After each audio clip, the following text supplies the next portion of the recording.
자, 이 시간 추수와 심판이라고 하는 제목으로 말씀을 드립니다. 농부들이 봄에 씨앗을 뿌리는 것은 가을에 추수하기 위함이죠. 그리고 뿌린 씨앗은 반드시 열매 맺는, 그리고 추수하는 그날이 옵니다. 추수할 때에 알곡은 모아 곡간에 놓지만은 쭉정이는 던져버립니다. 불에 태워 버립니다. 하나님께서 천지만물을 창조하셨어요. 천지만물을 창조한 그 창조의 때가 있다면 천지만물을 거두어 드릴 때가 있어요. 이 거두어 드릴 때를 우리는 종말이다, 세상 끝날이다, 이렇게 말합니다. 그러면 성경적인 세상 종말, 세상 끝날은 어떠한 날입니까? 하나님께서 심판하는 날, 알곡과 쭉정이를 이렇게 나누는 날, 천국에 갈 사람과 지옥에 갈 사람을 나누는 날, 그게 바로 마지막 심판의 날입니다. 오늘 우리가 읽은 말씀은 두 가지 심판을 말합니다. 하나는 믿는 성도들이 천국에 가야 될 것을 말하고, 또 한 가지는 믿지 않는 자들이 지옥을 향해 가는 심판을 말하고 있습니다. 자, 먼저 우리 14절에 있는 곡식 심판 읽습니다. 14절. 또 내가 보니 흰 구름이 있고 구름 위에 인자와 같은 이가 앉으셨는데 그 머리에는 금 면류관이 있고 그 손에는 예리한 낫을 가졌더라. 예, 제가 여러분들에게 요한계시록을 읽을 때에 두 단어를 주목하라고 했죠. 왜냐하면 계속해서 나옵니다. 그 첫 번째 단어가 요한계시록에서 요한이 보았다, 보았다, 이 얘기입니다. 두 번째로는 들었다, 들었다. 우리는 영적인 눈을 들어 영적 세계를 볼 수 있어야 됩니다. 그리고 영적인 음성을 여러분들이 들어야 됩니다. 그래서 영적인 세계가 있다, 주님의 세계가 있다, 주님이 일하시는 세계가 있다. 이 영적인 것을 여러분들이 볼 수 있는 눈, 들을 수 있는 귀가 중요한 겁니다. 지금 요한이 보았습니다. 그런데 구름이 있습니다. 그 구름 위에 한 사람이 앉아 있는데 거기에 금면류관을 썼습니다. 여러분, 구름 위에 앉아 있고 금면류관을 쓰신 분이 누굴까요? 바로 예수님이잖아요. 바로 예수님께서 이 금면류관을 쓰고 구름 위에 있는데 이 뭐라고 말하느냐? 낫을 가지고 빨리 추수를 하라, 이렇게 얘기를 해요. 여러분, 낫, 우리 아마 학생들은 낫을 못 본 학생들이 있을 거예요. 우리 시골에서 살고 농사 짓다 보면 이건 농기구지요. 낫은 여러분 칼이 있잖아요. 이 칼에다가 조금 구부려서 기역자처럼 막대기 하나 달아놓으면 그게 낫입니다. 그래서 낫 넣고 기역자도 모른다, 무식한 것을 표현하고 있는 말이잖아요.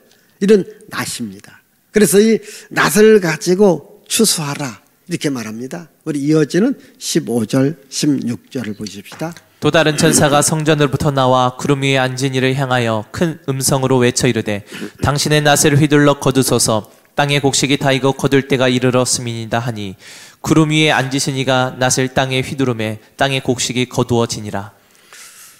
예, 여기 보니까 낫을 휘둘러 곡식을 거두어라. 여러분, 이 낫을 휘둘러 곡식을 거두는 것은 추수를 말하는 거예요.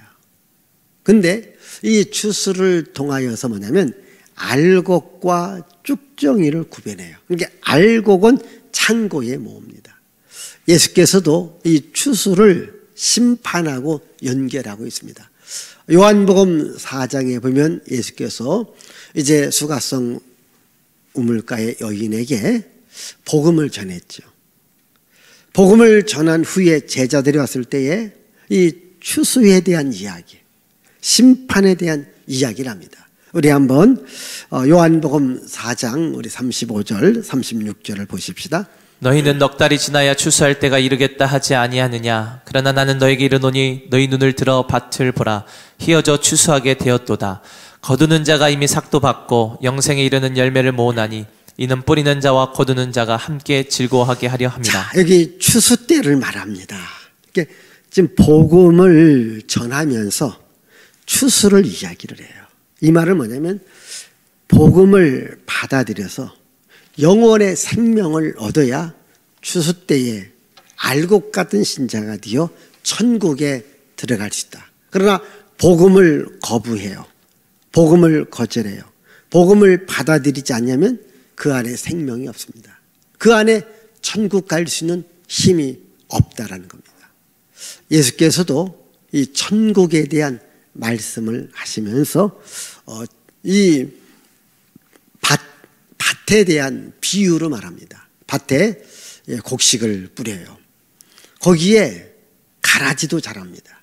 그런데 둘 다 추수 때까지 두어라 이렇게 말합니다. 우리 한번 마태복음 13장 29절 30절 보십시다.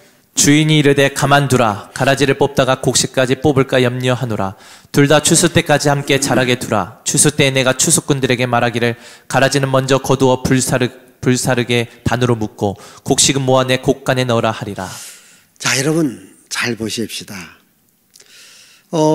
이렇게 밭에 이 곡식이 자라나고 가라지가 자라면 가라지를 뽑는 게 당연하지 않습니까? 그런데 뽑지 말고 두어라는 거예요. 언제까지? 추수 때까지. 이건 영적으로 뭘 말하냐면 우리 세상을요 밭이라고 말합니다. 그럼 세상 안에는 우리 믿는 자들과 믿지 않는 자들이 함께 섞여 삽니다. 그냥은 모르잖아요. 여러분들이 사람 많은 데 가서 예수 믿는 사람과 안 믿는 사람 골라내지 못합니다. 그렇지 않습니까? 내가 교회 다닌다, 교회 들어서 나와라 라고 말하기 전까지는 여러분 사람 많은데 누가 예수 믿고 누가 예수 안 믿는지 모르잖아요. 그러나 심판대가 되어지면 이 곡식들이 자라갑니다. 가라지도 자라갑니다. 그런데 추수 때가 되어지면요 알아요. 왜? 곡식은 열매를 맺어. 가라지는 열매가 없어. 또 열매가 있어도 이상해. 먹지를 못해. 그래서 추수를 통하여서 알곡과 쭉정이를 구별한다는 겁니다. 오늘 여러분들이 이렇게 세상을 살아가더라도 마지막 심판 때에 예수 믿는 사람과 예수 안 믿는 사람을 하나님이 골라냅니다. 하나님께서 천군 천사를 통해서 골라냅니다. 정확하게 골라냅니다. 그러면 여러분들이 어떠한 사람으로 살아가야 될까요? 예수를 믿는 사람으로 살아가야 될까요? 예수를 안 믿는 사람으로 살아갈까요? 그런데 똑같습니다. 살아가는 것은. 여기 밭에서 이 곡식과 가라지가 똑같이 자라가는 거예요. 끝까지 자라갑니다. 끝까지 자라간다고 자랑할 필요가 없어요. 왜? 심판때가 되면 그때는 구별되어지는 거예요. 여러분 예수 안 믿는 사람이 세상 살아가나 예수 믿는 사람은 세상 사람 똑같습니다. 그러나 마지막 추수 때 마지막 끝날에는 그게 확실하게 구별된다. 그래서 예수께서 마태복음 24장 종말 세상 끝날에 대해서 이렇게 말씀하셨죠. 24장 31절입니다. 그가 큰 나팔 소리와 함께 천사들을 보내리니 그들이 그의 택하신 자들을 하늘 이 끝에서 저 끝까지 사방에서 모으리라. 예, 하나님께서 마지막 날 나팔 소리와 함께 세상에 옵니다. 그래서 하나님이 택하신 자들을 하늘 이 끝에서 저 끝까지 다 불러 모은다. 이렇게 선택받은 사람들을 불러 모은다. 오늘 여기 계신 여러분들은 하나님의 선택을 받고 교회에 온 거예요. 어찌 보면 내가 교회를 선택한 것 같고 내가 예수님을 선택한 것 같고 그러나 영적으로 주님이 먼저 손을 내밀어 주셨어요. 주님이 먼저 선택해 주셨어요. 우리 한번 요한복음 15장 16절 보십시다. 너희가 나를 택한 것이 아니요 내가 너희를 택하여 세웠나니 이는 너희로 가서 열매를 맺게 하고 또 너희 열매가 항상 있게 하여 내 이름으로 아버지께 무엇을 구하든지 다 받게 하려 함이라. 자, 그 다음 예배소서 1장 4절 5절. 곧 창세전에 그리스도 안에서 우리를 택하사 우리로 사랑 안에서 그 앞에 거룩하고 흠이 없게 하시려고 그 기쁘신 뜻대로 우리를 예정하사 예수 그리스도로 말미암아 자기의 아들들이 되게 하셨으니. 자, 예수께서 우리를 선택해서 예수로 말미암아 하나님의 아들이 되게 했다. 이렇게 말합니다. 여러분, 예수님이 우리를 선택하고 바로 하나님의 자녀로 삼아주신 거예요. 오늘 여러분들은 나는 누구냐? 아, 예수께서 나를 선택해서 나를 하나님의 자녀로, 하나님의 백성으로, 하나님의 가족으로 삼아주셨다. 이 믿음을 가지고 살아가십시오. 그게 중요한 겁니다. 오늘 여기 지금 이 곡식 심판은 바로 우리 믿는 자들이 알곡 같은 성도가 되어서 천국에 들어가야 된다. 이걸 강조해요.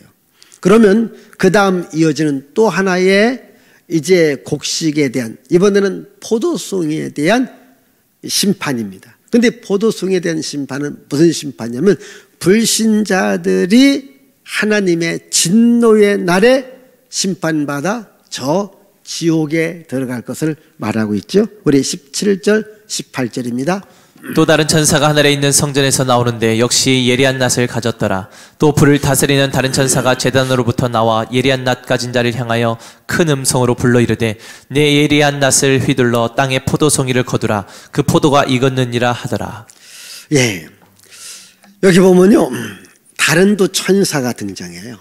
역시 예리한 낫을 갖고 있습니다. 불을 다스리는 천사가 말합니다. 그 낫을 가지고 빨리 포도송이를 다 따라 이야기해요. 여기서 주목해야 될 것은 보면 불을 다스리는 천사. 여러분, 요한계시록을 우리가 이해하기 위해서, 요한계시록을 쉽게 알기 위해서 우리가 몇 가지가 있어요. 아까 얘기했듯이 보았다, 들었다, 그리고 천사들의 활동을 보십시오. 천사들의 활동이 신구약 성경에서 가장 많이 나오는 것이 바로 요한계시록입니다. 쉽게 말하면 지금 하나님께서 일을 하기 위해서 천사를 지금 다 동원시킵니다. 제가 좀 쉽게 예를 들게요. 예를 들자면 우리 부천 시청에서 우리 원종동에 어떤 큰 개발을 한다고 해요. 그러면 아마 시장님을 비롯해서 시 공무원과 또 건축계 공무원들이 다 동원되어서 하면 여기를 쫙 조사하고 살펴볼 거예요. 그렇죠? 그런데 아무 일이 없어요. 그럼 나오지도 않아요. 뭔가 나왔다라고 하는 것은 뭐가 들썩들썩거리는 일이 있다고 하는 얘기죠. 지금 창세기로부터 이 요한계시록 앞에까지는 천사가 필요할 때마다 등장하는데 요한계시록은요 계속해서 천사가 등장해요. 그게 뭡니까? 마지막 추수 때가 되었다. 세상 끝날이 되었다. 이것을 말합니다. 그리고요 천사들도요 각기 하는 일이 달라요. 여기 보시면요 불을 관리하는 천사가 있습니다. 우리 한번 계시록 8장 우리 3절에서 5절 한번 보십시다. 또 다른 천사가 와서 제단 곁에 서서 금 향로를 가지고 많은 향을 받았으니 이는 모든 성도의 기도와 합하여 보좌 앞 금 제단에 드리고자 함이라. 향연이 성도의 기도와 함께 천사의 손으로부터 하나님 앞으로 올라가는지라. 천사가 향로를 가지고 제단에 불을 담아다가 땅에 쏟음에 우레와 음성과 번개와 지진이 나더라. 여기 보면 제단에 불을 담아다가 땅에 쏟아요. 불. 이게 이 불을 관리하는 천사가 있고요. 물을 관리하는 천사가 있고요. 여러분 기도하잖아요. 그러면 기도를 담아서 이렇게 하나님께로 올려가고 또 응답을 갖고 오는 천사가 있습니다. 또 여러분들을 돕는 천사가 있습니다. 그리고 여러분들이 어떤 영적 전쟁에서 전쟁을 하기 위해서는 나를 돕는, 이렇게 싸울 수 있는 이런 천사가 있어요. 그래서 우리가 보통 천군 천사라고 하지 않습니까? 엄청난 천사가 있어요. 지금도 이 자리에 하나님께서 여러분을 도우라고 보낸 천사들이 있다라는 거예요.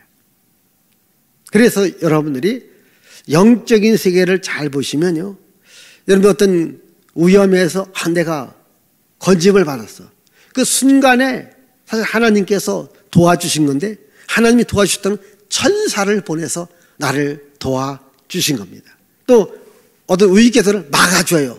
천사가 그걸 막아주는 거예요. 그래서 여러분들이 항상 이 영적 존재 가운데 천사들이 일을 하고 있다, 이걸 보셔야 됩니다. 지금 천사가 말합니다. 예리한 낫을 가지고 빨리 포도송이를 다 따라는 겁니다. 그리고 이제 포도즙 틀에 집어 놓으라는 겁니다. 이 말은 뭐냐면 빨리 심판을 집행해라, 일을 시작하라, 그 말이거든요. 왜? 세상에 죄악이 가득 찼다. 우리 노아 시대 때의 사람들 보십시다. 우리 한번 창세기 6장 우리 3절부터 5절부터 7절까지. 여호와께서 사람의 죄악이 세상에 가득함과 그의 마음으로 생각하는 모든 계획이 항상 악할 뿐임을 보시고 땅 위에 사람 지으셨음을 한탄하사 마음에 근심하시고 이르시되 내가 창조한 사람을 내가 지면에서 쓸어버리되 사람으로부터 가축과 기는 것과 공중의 새까지 그리하리니 이는 내가 그것들을 지었음을 한탄함이니라 하시니라. 예, 여기 보니까요, 세상에 죄악으로 가득 찼다 했어요. 사람들 마음속에도요, 이 죄악으로 가득 찼다. 그래서 내가 지면을 쓸어버리리라, 내가 세상을 심판하리라, 이렇게 말합니다. 한번 보십시다. 우리 교회에도 쓰레기통이 있습니다. 아마 여러분 집에도 쓰레기통이 있을 겁니다. 근데 여러분 그렇게 좋은 집에 쓰레기통, 그 쓰레기에 가득 찼다고 합시다. 어떻게 계속 두고 또 하나의 쓰레기통을 사다 놓을까요? 쓰레기통을 비울까요? 쓰레기통을 비우잖아요. 왜? 쓰레기가 가득 찼기 때문에. 여러분, 이 세상에 죄악으로 가득 찼으니 어떻게 합니까? 그 가득 찬 죄악을 하나님이 버려야 되겠죠. 이걸 심판이라고 합니다. 그래서 노아 시대 때 사람들이 영적으로 악으로 가득 찬 거예요. 그러니까 하나님께서 심판해요. 그러나 노아는 하나님의 은혜를 입었더라. 그래서 노아에게 방주를 만들고 너 거기에서 들어가라, 내가 너를 구원해 주리라. 그래서 세상 사람들이 다 심판받을 때 노아만은 구원을 받은 것입니다. 여러분, 오늘 세상이 아무리 좋아도 우리는 세상 따라가는 게 아니라, 세상 중심에 살아가는 것이 아니라 하나님 말씀을 따라서 하나님의 은혜 가운데에 믿음의 길을 가야 돼요. 왜? 하나님의 은혜를 따라서 믿음의 길로 가자면 다 세상 길입니다. 세상 길이 어떤 길입니까? 그게 죄악된 길입니다. 죄악된 길의 끝은 뭡니까? 심판이 있다. 지금 빨리 이 포도송이가 다 익어가니까 따서 이것을 다 부수고 은깨고 그리고 집을 짜라, 이렇게 말합니다. 자, 우리 한번 19절에서 20절을 보십시다. 천사가 낫을 땅에 휘둘러 땅에 포도를 거두어 하나님의 진노의 큰 포도주 틀에 던짐에 성 밖에서 그 틀이 밟히니 틀에서 피가 나서 말 굴레까지 닿았고 1600 스타디온에 퍼졌더라. 예, 이 곡식은 뭐 사과든 배든 밤이든 감이든 그대로 보관됩니다. 근데 포도송이는요, 그대로 오래 보관하기 어려워요. 그래서 옛날에는 포도를 보관하는 방법이 포도를 짜요. 즙을 짜서 즙을 보관합니다. 이것이 포도즙이 되고 포도주가 되죠. 근데 어떻게 하느냐? 아마 여러분들이 그 유럽에 이게 포도가 많이 나오는 이런 지역이 있습니다. 그럼 포도 축제가 있는데 간간히 여러분들이 텔레비에서 보시면 이런 그 넓은 그 이제 통을 갖다 놓고 그 안에 포도를 다 이제 부어요. 그리고 사람들이 올라가서 어떻게 합니까? 밟으면 포도 알갱이가 막 터지고 깨지고 은깨지고 이러면서 저쪽에 구멍 놓고 거기서 이제 포도즙이 나오는데 빨간 피 같은 포도물이 쭉쭉 떨어지는 거예요. 그겁니다. 그러니까 여기 보면 이 포도 알갱이가 다 으깨지고 부서지고 깨지는 것이 뭐냐? 이걸 심판이라고 해요. 심판. 하나님의 심판. 하나님의 진노의 심판이다. 그래서 다시 한번 19절을 보십시다. 19절. 천사가 낫을 땅에 휘둘러 땅에 포도를 거두어 하나님의 진노의 큰 포도주 틀에 던지매. 이게 포도주 틀이 있는 뭐냐? 하나님의 진노의 큰 포도주 틀에 던지라는 거예요. 이게 하나님의 진노. 무슨 말이냐면 하나님의 심판이 있다는 겁니다. 오늘 우리는요, 이 세상을 살아가면서 하나님이 심판한다. 이걸 알아야 돼요. 근데 우리는 모르고 살아갑니다. 아, 이 좋은 세상에 무슨 심판이 있을까? 이걸 생각합니다. 아닙니다. 아무리 세상이 좋아도 문화가 발달하고 과학이 발달하고 건축이 발달해서 정말 여러분 서울 같은 도시 얼마나 화려한 도시입니까? 그러나 하나님께서 심판하는 날이 온다는 거예요. 이건 제 말이 아닙니다. 성경의 말씀이거든요. 여러분, 참 우리가 사는 세상이 없어진다. 생각하기 싫지 않습니까? 또 안 믿어지잖아요. 아마 여기 계신 여러분들도 지금 제가 하는 말이 아마 안 믿어지시는 분들이 계실 거예요. 그리고 이것이 그냥 목사가 하는 설교 정도로 듣지, 아, 진짜 세상에 심판이 있구나. 세상에 끝날이 있구나. 그래서 내가 더 신앙생활을 잘해야 되겠다. 이렇게 마음을 먹어야 됩니다. 아멘. 이건 제 말이 아니라니까요. 여러분, 내가 이렇게 말하면 나는 큰 사기지, 공갈지, 또 여러분들은 협박지.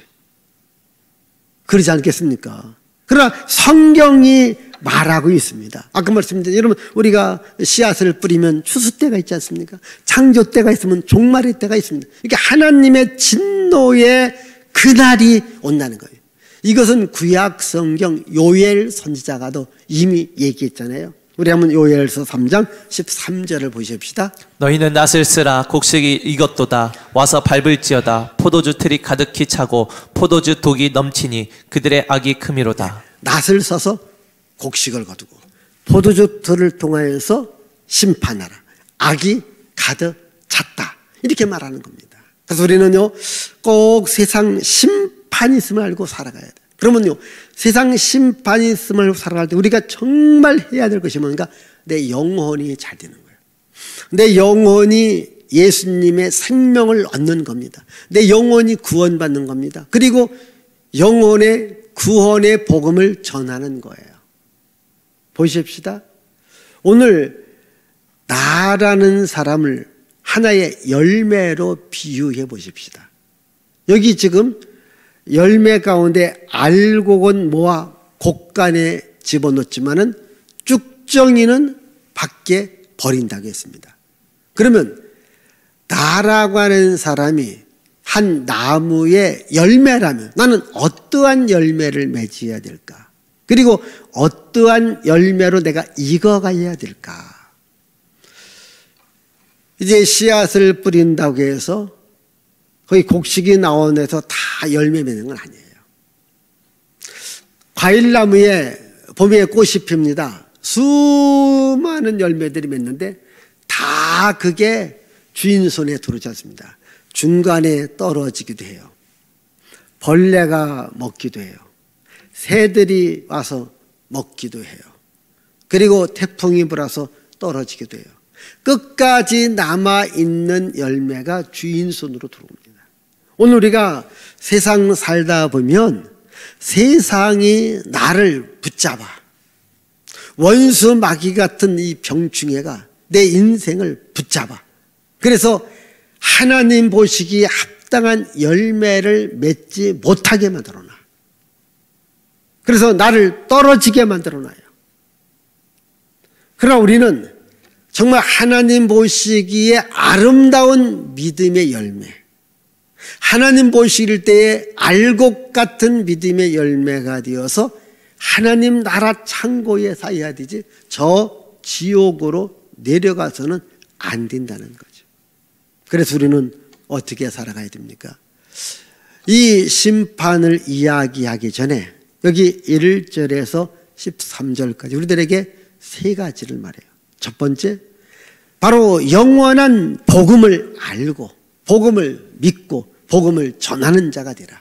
자, 말씀 가운데 우리 6절을 읽습니다. 6절. 또 보니 다른 천사가 공중에 날아가는데 땅에 거주하는 자들 곧 모든 민족과 종족과 방언과 백성에게 전할 영원한 복음을 가졌더라. 예, 여기 보면 영원한 복음이 나옵니다. 복음은 영원합니다. 복음은 우리들에게 생명을 주는 거예요. 여러분, 이 알곡이 딘다라고 하는 것이 뭐예요? 그 안에 생명이 있다라는 겁니다. 쭉정이에는요, 생명이 없습니다. 알곡에게만 생명이 있습니다. 이 생명만이 하늘나라 들어가는 거예요. 예수님이 세상에 오신 우리들에게 예수 생명을 우리들에게 주려고 하는 거예요. 그 예수 생명을 우리가 받아들여요. 우리가 예수 믿었다. 예수 생명을 내가 받아들였습니다. 이겁니다. 오늘 나라는 이 몸 속에 이게 하나의 열매라면 이 안에 씨앗, 생명의 씨앗이 있어야 됩니다. 이게 복음 안에, 예수 안에 이 생명이 있습니다. 이 생명이 있는 자만이 영원한 천국에 갑니다. 그래서 우리가 영원한 복음을 알고 믿고, 그리고 내가 구원받았고 생명이 있음을 알면 이것을 다른 사람에게 전해야 된다라는 이야기죠. 두 번째로는 우리가 살고 있는 세상이 영원하지 않다. 우리 8절을 보십시다. 또 다른 천사 곧 둘째가 그 뒤를 따라 말하되 무너졌도다 무너졌도다 큰 성 바벨론이여 모든 나라에게 그의 음행으로 말미암아 진노의 포도주를 먹이던 자로다 하더라. 자, 큰 성 바벨론이 무너졌다. 이 바벨론은 영적으로 우리가 살고 있는 세상을 말한다고 하지 않습니까? 여러분, 아까도 말씀드렸습니다만 우리가 살고 있는 세상이 영원하지 않다는 겁니다. 아무리 인간들이 첨단 도시를 만들어놔요, 예? 정말 좋은 도시를 만들어놔요. 그래도 그 도시가 영원하지 않다는 거예요. 언젠가 무너진다는 겁니다. 여기 보면요, 큰 성 바벨론이 무너졌다. 여기 18장에서 또 얘기합니다. 그래서 오늘 우리가 살고 있는 세상이 영원하지 않습니다. 우리가 계시록 21장, 22장 새 하늘과 새 땅이 있다, 이렇게 말합니다. 우리가 살아야 될 영원한 땅은 이 세상이 아니라 하늘나라다. 그래서 항상 하늘나라의 소망을 갖고 이 세상에서 내가 잘 살아가는 것 중요해요. 그러나 이것이 전부가 아니라 예수 잘 믿는 것, 이게 중요하다. 이걸 알고 살아갑니다. 그리고 또 우리는요, 그걸 아셔야 돼요. 우리가 세상에 살더라도 우리가 죽는 날이 온다는 거예요. 우리가 죽을 때 우리 죽음이 어떤 죽음이냐, 복된 죽음이 되야 된다는 거예요. 우리 13절을 읽습니다. 13절. 또 내가 들으니 하늘에서 음성이 나서 이르되 기록하라 지금 이후로 주 안에서 죽는 자들은 복이 있도다. 예, 여러분, 주 안에서 죽는 것이 복이 있다. 우리가 세상적 관점으로는 요금 뭐 9988, 99세까지 팔팔하게 살다가 그 다음날 죽는 것이 뭐 행복하다고 이렇게 얘기를 해요. 또 여러분, 또 우리가 보통 보시면은 뭐 어쨌건 요즘 오래 사시면은 뭐 건강하게 오래 살다가 죽으면 복이 있다고 해요. 물론 복이 있습니다. 그러나 영적으로 복이 있는 것은요, 정말 예수 믿고 죽었느냐, 믿지 않고 죽었느냐, 이겁니다. 여러분, 구약 성경 창세기 5장에 보면은요, 그때 인간의 수명이 여러분 몇 세냐 아십니까? 평균 600이에요.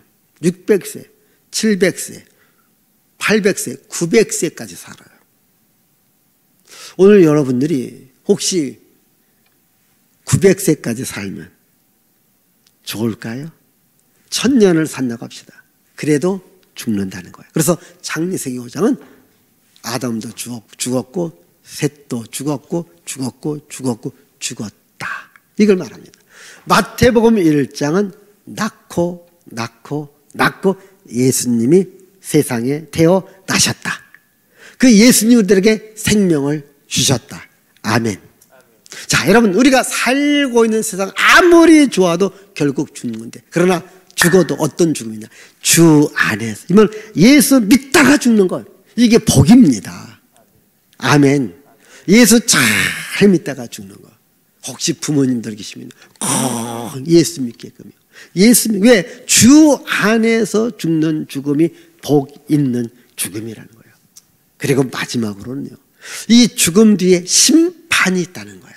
그래서 우리는 꼭 하나님의 심판을 알고 어떻게 하나님의 심판을 대비할 것인가를 알고 세상을 살아가는 것, 이게 중요합니다. 자, 우리 한번 마태복음 10장 28절을 보십시다. 몸은 죽여도 영혼은 능히 죽이지 못하는 자들을 두려워하지 말고 오직 몸과 영혼을 능히 지옥에 멸하실 수 있는 이를 두려워하라. 자, 그 다음 히브리서 9장 27절. 한번 죽는 것은 사람에게 정해진 것이요 그 후에는 심판이 있으리니. 예. 여러분, 우리는 세상을 두려워할 수 있어요. 세상 권력자, 세상 돈 있는 자, 세상 지식 있는 자, 세상에서 잘 사는 자, 두려울 수 있습니다. 그러나 정말 두려워할 분은 우리 몸과 영혼까지를 지옥에 보내는 분. 그분이 누굽니까? 하나님이시거든요. 우리는 정말 하나님을 두려워하고 살아야 돼요. 이 세상의 독재자들도요, 막상 죽을 때가 되면 두려워해요. 아니, 남을 그렇게 많이 죽인 독재자들도요, 근데 그분들의 이제 그 인생의 마지막 이야기를 보면요, 죽을 때 되면 그렇게 막 두려워하고 안 죽으려고 몸부림칩니다. 안 죽나요? 죽어요. 우리는 죽는 인간을 두려워하며 우리가 세상을 살아갈 때가 있는데, 그것보다도 내 영혼까지 지옥에 집어넣는 분이 누굽니까? 그분이 하나님이라는 거죠. 하나님을 두려워하는 거예요. 그리고 우리는요, 죽음 뒤에 꼭 심판이 있음을 기억하라는 거예요. 사람이 죽는 것은 정한이 있죠. 그 뒤에 심판이 있다. 한번 생각해 보십시다. 사람들이 어렵고 힘들어, 에이, 죽어버려야 되겠다. 죽으면 다 끝이야. 이러지 않습니까? 여러분, 죽으면 다 끝이면은 얼마나 좋겠어요. 안 그렇겠습니까? 아니, 죽음으로 다 끝이라면, 죽어서 끝난다면 얼마나 좋겠느냐. 그러나 성경은 죽음이 끝이랍니다. 죽는 것은 정하지, 그 뒤에 심판이 있다, 이렇게 말합니다. 심판이 있다. 우리 학생들도 그냥 학교 다니는 것 다닐 수 있어요. 왜 힘듭니까? 그 뒤에 시험 보는 날이 오잖아요. 시험. 그 시험을 통해서 내가 원하는 학교로, 또 시험을 통해서 원하는 직장으로 가는 거예요. 그게 없이 내가 가고 싶은 학교, 내가 가고 싶은 직장에 간다면 인생 참 살기 쉬울 거예요. 그러나 거기에는 통과할 수 있는 문이 필요해. 그 문을 열어야 돼. 열기 위해서 내가 실력을 갖춰야 돼. 그래서 공부하는 거예요. 근데 공부도 하지 않고 내가 원하는 문을 열 수 있고 원하는 직장에 갈 수 있다면 그 얼마나 살기 쉽습니까? 그렇지 않습니까?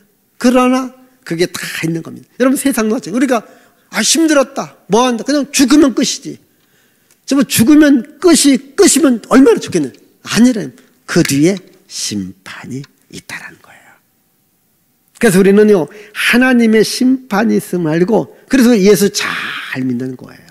영원한 하나님의 나라를 사모하며 살아가는 겁니다. 여러분, 세상에 좋은 것도 중요하겠지만 영적으로 좋은 것을 추구해야 되겠잖아요. 예수님은 너희는 먼저 그의 나라와 그의 의를 구하라. 그리하면 이 모든 것을 더하여 주시리라. 베드로의 신앙 고백을 듣고 난 후에 이렇게 말씀하셨죠. 자, 마태복음 16장 26절 27절. 사람이 만일 온 천하를 얻고도 제 목숨을 잃으면 무엇이 유익하리요? 사람이 무엇을 주고 제 목숨과 바꾸겠느냐? 인자가 아버지의 영광으로 그 천사들과 함께 오리니 그때 각 사람이 행한 대로 갚으리라. 자, 여러분, 사람이 온 천하를 얻고도요, 자기 영혼을 잃어버리면, 자기 생명을 잃어버리면 무슨 유익이 있겠냐는 거예요. 여러분, 내가 이 땅에서 100년을 아니 1000년을 살아도 내 영원히 사는 하나님 나라에 가지 못한다면 그게 무엇이 유익하겠느냐는 거예요. 오늘 사람들은 이 세상 것을 얻으려고만 몸부림치지 않습니까? 세상 것 다 얻으면 성공이라고 하고 이걸 우리 축하해 줍니다. 그러나 내 영혼을 잃어버리면 그것이 무슨 유익이 있겠느냐. 여러분, 이제 마지막에 27절에 사람이 각자 그 행한 대로 하나님께서 갚아준다, 심판한다 하셨으니까 오늘 우리는 세상에서 지금 여러분 집값들이 얼마나 올라갑니까? 그 집 하나 얻으려고, 여러분 영원히 사는 하나님의 집에 대해서는 별 관심 없지 않습니까? 이제 우리는 영원히 사는 하나님의 집, 하나님 나라에 관심을 갖고 우리 교회 생활 잘하고 영적 생활 잘하고 믿음으로 살아가야 됩니다. 아멘. 기도합니다. 하나님 아버지, 감사와 찬양과 영광과 존귀를 주께 돌려드립니다. 우리에게는 영원한 하나님의 나라가 있습니다. 우리가 세상 살아가서 죽음으로 끝나는 것이 아닙니다. 반드시 하나님께서 심판하는 그날이 옵니다. 내 영혼이 구원받고 은총받고 하나님 나라 가는 것, 이게 최고의 복인 줄 알고 예수 복음 전하며 교회 중심으로 살아가는 저희들 모두가 될 수 있도록 큰 은혜, 큰 능력, 큰 복을 주옵소서. 예수님의 이름으로 축복하며 기도하옵나이다. 아멘.